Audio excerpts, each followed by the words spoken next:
Hello everyone, Silent here, and welcome back to another episode of Bug Rock of the Week. Today we're going to be talking about the newest 1.17 betas for Minecraft Bedrock Edition. They've introduced a lot of new features in these betas, such as the raw ores, raw ore blocks, the amethysts and amethyst shards, along with the spyglass and tough blocks, not to mention tons of other fixes, updates, and refinements as well.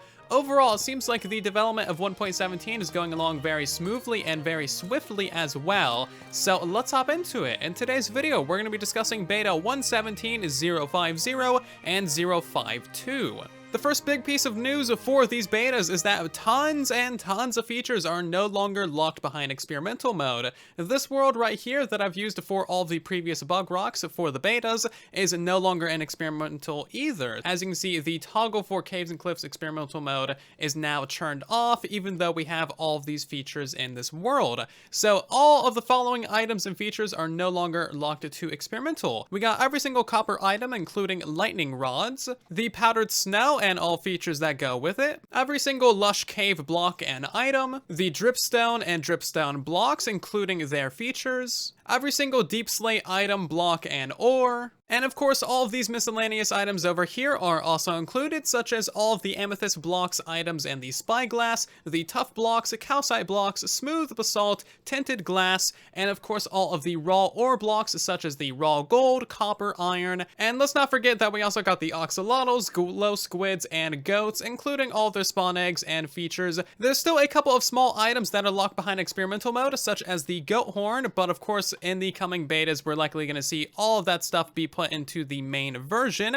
Now that we're on the 1.17 beta numbers, that means that a lot more stuff can be taken out of experimental. I assume that like everything 1.17 is going to get taken out of experimental in the next couple of betas, and then all the 1.18 features like the skulk sensor and the world generation, all of that is going to be in the experimental mode so they can keep developing on it. And overall, this change just means that we are ever so closer to a 1.17 release and update. In other Minecraft related news, if you haven't seen it, the Deepdark and the Warden are being delayed, and there's currently no timeline for their release. As you can see in this Twitter thread from King B Dogs, one of the gameplay developers at Mojang, there is currently no timeline for when these features will be released. So these might be a 1.18 update, it might be a 1.19 update. We simply do not know when the Warden or Deepdark will be implemented. So stay tuned, keep your eyes and ears peeled for more information regarding them,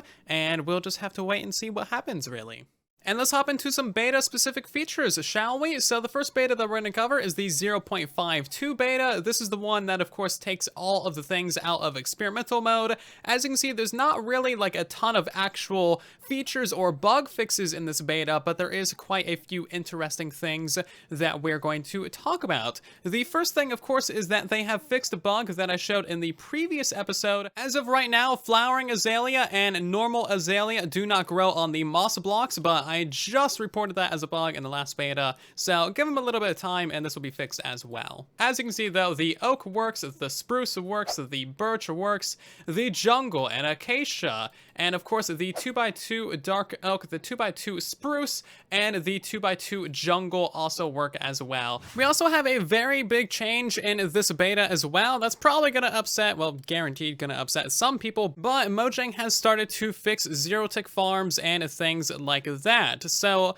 in previous updates we had various different zero-tick methods and farms that you can see before us here, and these are now going to start getting patched out of Bedrock Edition. They've already been removed from Java Edition, and that happened like several months ago. So basically all zero-tick things on Bedrock Edition are living on borrowed time. They're all going to get patched out eventually, and this is actually a very good thing. It shows that Mojang is going after more of the exploits and bugs and things like that, and hopefully we see more of the duplication glitches and other things like that get patched in the future. Now, on the topic, if you do ever find any exploits or dupes or anything like that, don't make them public. Send them to the developers directly by making a private bug report on the bug tracker. There's a video on how to make bug reports down below, or you can send them to me directly via DMs on Twitter or Discord or whatever, and I will make sure they get reported for you in case you don't have the time or if you just don't feel like it. Mining mining has been completely changed and updated in this beta as well, because they've now introduced the raw iron, gold, and copper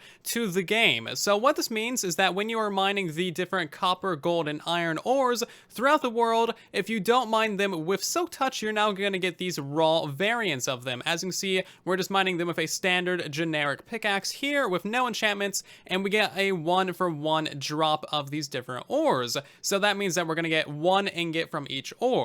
But if we mine these things with Fortune 3, that means that we're going to get significantly more of these things. In general, you'll get 2.5 times more items per ore when mining with Fortune 3. So as you can see, we're going to go from 14 copper up to 18. So we just got 4 copper ingots from 1 ore. We got ourselves 2 additional gold from 1 ore, and we got 2 additional iron from 1 ore as well. Overall, this change is going to be a massive buff to mining, because you're going to get significantly more stuff when mining in your world, and we no longer need to worry about having 2 different types of the same ore in our inventory at the same time. So as you can see, if we were mining with Silk Touch, or previously, you know, just mining in general, we would get the deep slate ore, and then we would get the regular ore, and both of those would be taking up room in the inventory, and we would essentially have, you know, doubles of the same exact item. With this change, we get both of these guys, but compacted down into one little thing. We get more of those items,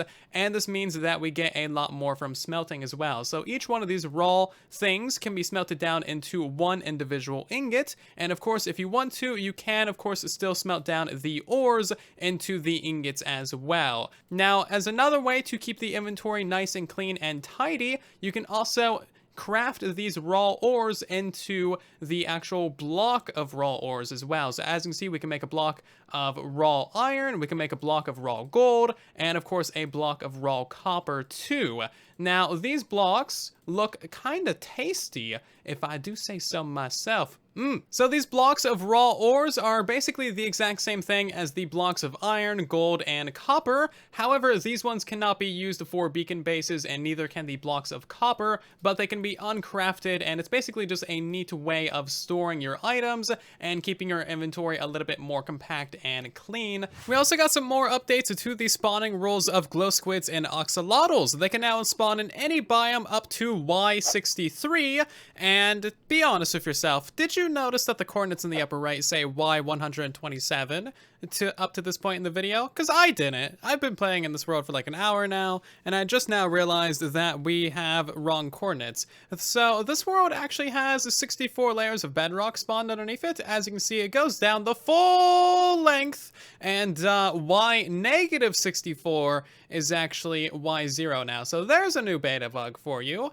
There's been some updates to the axolotls as well. So whenever these guys are drying out on land, you can rehydrate them with lingering bottles of water or splash water bottles, which is kind of cool. And of course, they've also had their new sounds added as well. They had several sounds that were missing. 2 bugs have been fixed with 1 stone, and that the cobblestone and cobbled deep slate can now be used to repair stone tools and items in an anvil. This has been around for a super long time, but the bug is now fixed, as you can see here.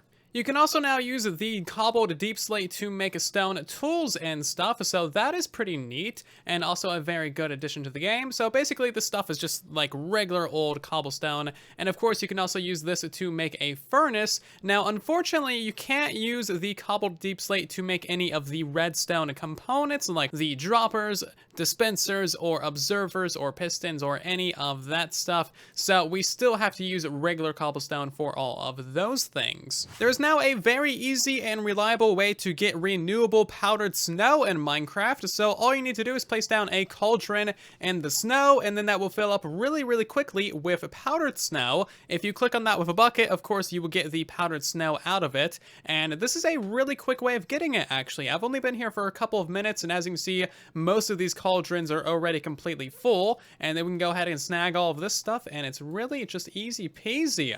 I like it. This is a very good addition. They also fixed a really important bug that I know a lot of you guys have been caring about recently. So the colored sign text is no longer barely visible when it is dyed. So as you can see, it's actually much brighter now. And as the current 1.16 updates, it's really difficult to read because it's just so dark, but now it's a little bit brighter. We also got to change it to these stalactites as well, and these things will now just naturally drip water. So as you can see, these little ones right here with water above them are dripping very often, and those ones will fill up a cauldron, but these ones over here that are naturally dripping on their own without any water above them, these do not appear to be filling up a cauldron in the slightest. So it's basically just a nice little ambient feature of these stalactites. Another small feature is that the maps, when placed in the glow item frames, will now actually glow and be significantly brighter. I really like that, actually. That looks pretty great. Moving into some bug fixes from this beta, the first one that we got is a very much needed and appreciated one. Cactuses will once again break boats when you run into the cactus with a boat. So as you can see, we can now use these for all of our ice highways and other things. If you've been playing in the current updates, then you might know about the issues with bows, crossbows, and shields, and all of those have now been fixed in this recent beta, so good things. We no longer need to worry about these things being invisible, rendered incorrectly, held incorrectly, or just in general being very buggy. We got some bug fixes and new bugs for the experimental mode world. So as you can see, this is a world that goes all the way down to Y-64. So mobs will now be able to spawn below Y0, which is a very good change. And that means that we can now have mob farms down here and in general to see all the mobs below Y0. They've also fixed slime blocks, so these now work below Y0. As you can see, we will no longer die on these and they now bounce us correctly. But as you've probably noticed, we have a new bug below Y0, and that is that lava and water are just completely broken. Look how trippy that looks. That is so cool looking. That is probably some thumbnail material right there. I really like that. And of course, it looks even better on a large scale too. As you can see over here, it's just really fun looking.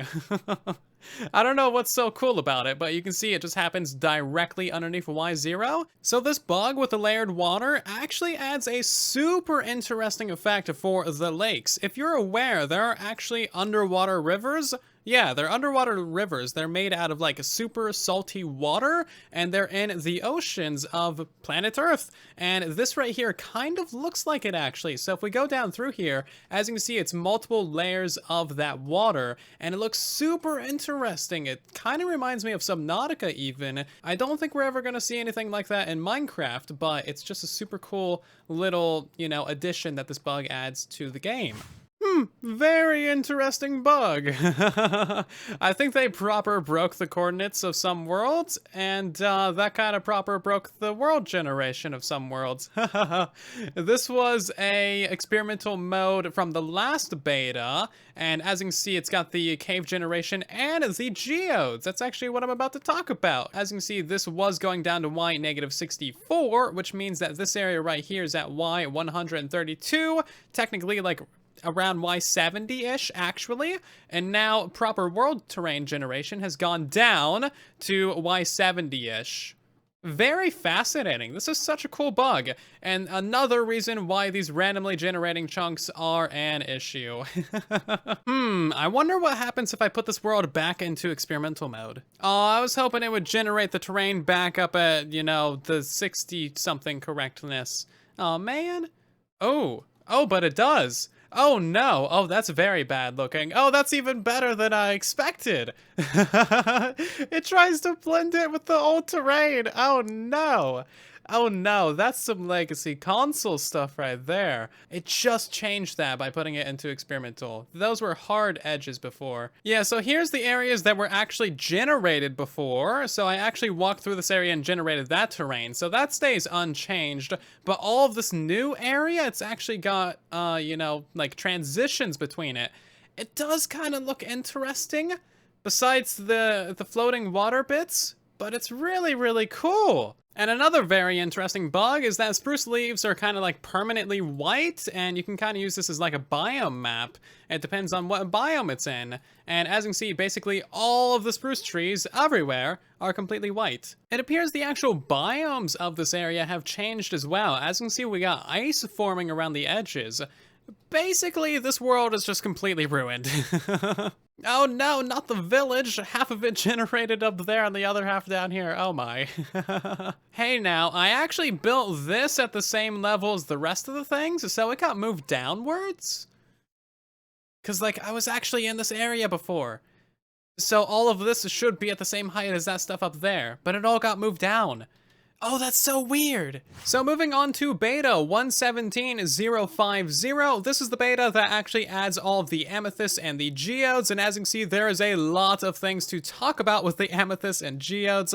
It also, of course, adds the spyglass. And of course, it changes basically just like one or two things with basically every single feature in the game. We also got updates to the lightning rod and to the lush caves, dripstones, powdered snow, and basically everything. At this point, they just want to change everything about everything every beta. So geodes will now randomly generate throughout your Minecraft world, and these things are really, really easy to find if you go boating or flying around above an ocean. They're actually about as common or even more common than shipwrecks. So as you can see, we got one right there, and then there's even another one over there in the edges. Because they are surrounded by this layer of smooth basalt, they're actually really easy to find. They stand out pretty well against the, stone of the ocean floor. So inside of this layer of smooth basalt, we have a layer of calcite, which is a really, really beautiful block, and I'm not sure if it's renewable at the moment, but it's so cool. It's basically like marble, really.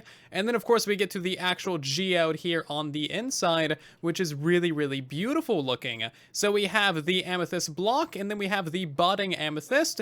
So these amethyst geodes will generate anywhere in the overworld below ground, so they're not limited by biome or anything like that. As you can see, they don't have to be completely underground either, and that's how they are so easy to find in the ocean. You can usually find one of these little sides poking out through the ocean floor or in a cave, and they always have an opening on one side of them, meaning that they're very often going to be opened into caves. If you're wondering how to get the smooth basalt blocks, you just need to smelt regular basalt in a furnace, and then that'll turn it into smooth basalt. So basically the same as all of the other smooth recipes. So let's dissect all of the mechanics of these amethyst, budding amethyst, and clusters and crystals, shall we? The first thing that you should know is that they make some truly beautiful sounds when you walk on them.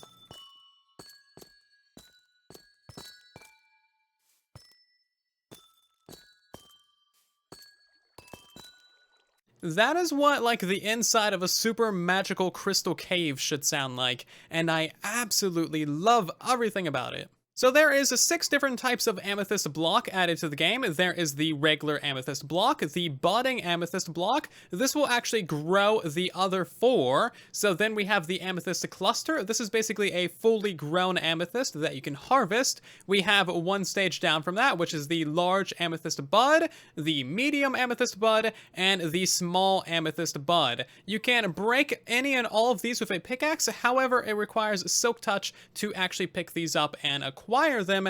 And of course, there's also a new item added as well, and that is the amethyst shard. This is what you will need to make the spyglass and the tinted glass. So in order to get the amethyst shard, you need to harvest a fully grown amethyst crystal, which is the fully grown version of these buds right here. Now, all you gotta do to do this is basically break this with an iron pickaxe or higher, and if you break that, it'll drop 4 of these shards. Now, of course, if you break that with fortune, it'll drop, more. I've gotten 7 every time I've broken it with fortune, and of course, you can acquire that just straight up if you break it with silk touch. So these things have some pretty basic growing mechanics. The budding amethyst will grow an amethyst bud on any side of it that is exposed to air or flowing water or water sources, and this growth speed is very, very slow, but it is controlled by random tick speed. So if we turn up the random tick speed to 1,000, you can see that all of these are going to start growing really, really quickly. This is 1,000 times faster than what you will observe in survival mode without any form of cheats. Now, as you can see, they do grow just like how you would expect. We got the small version, and then that turns into the medium, then the large, and then finally that turns into the full-on amethyst cluster that you can harvest for 4 shards.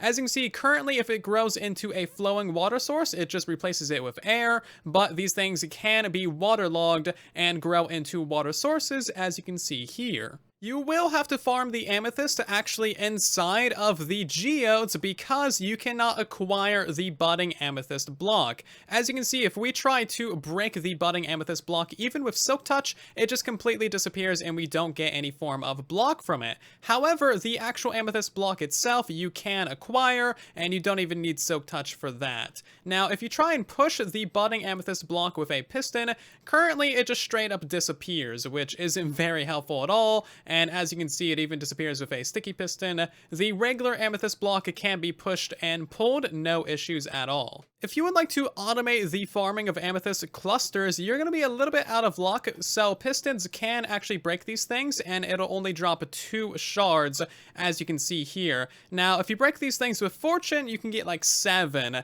So we're going to want to make ourselves some player-based AFK farms, and not fully automatic ones.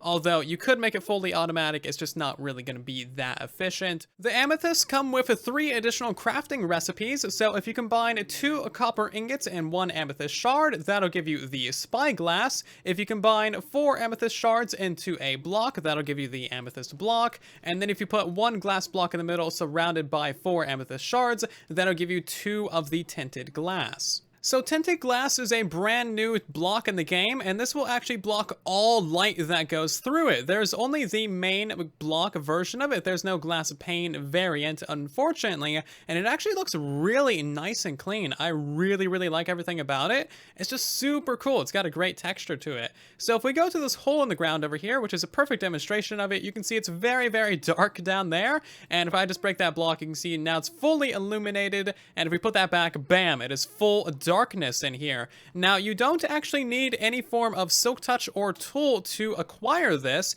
You can just break it with your fist, and then that will actually drop it as an item. So you really don't need to worry about it. It's quite nice. As expected, this does actually block beacon beams, which is kind of unfortunate. It does make the most sense in the world because it blocks light, but it would be really cool if it gave it like a purple tint or hue.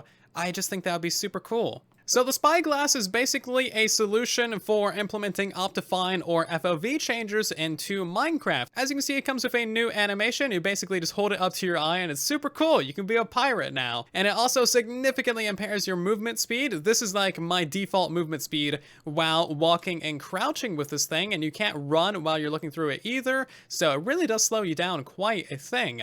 Now, of course, when you look through this, it's basically just like an omega zoom. You can really see much further. It's really good. It is a great zoom in tool. I actually really like it a lot.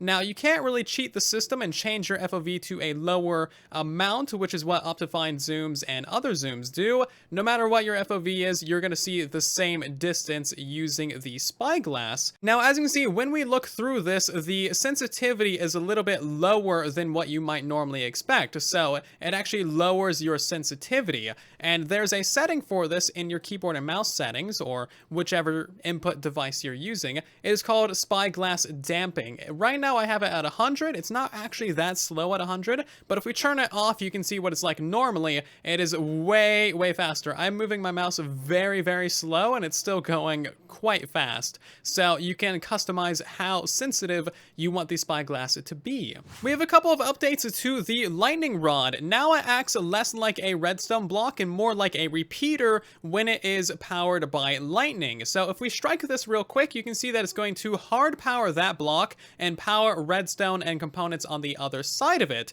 which is a really good change, and that's going to open up a lot more possibilities for utilizing the lightning rod in different situations. Like, you can have a lightning rod on top of your roof, and then that'll power some redstone dust underneath of it, for example, as you can see there. So you don't need to have like exposed redstone to utilize this thing.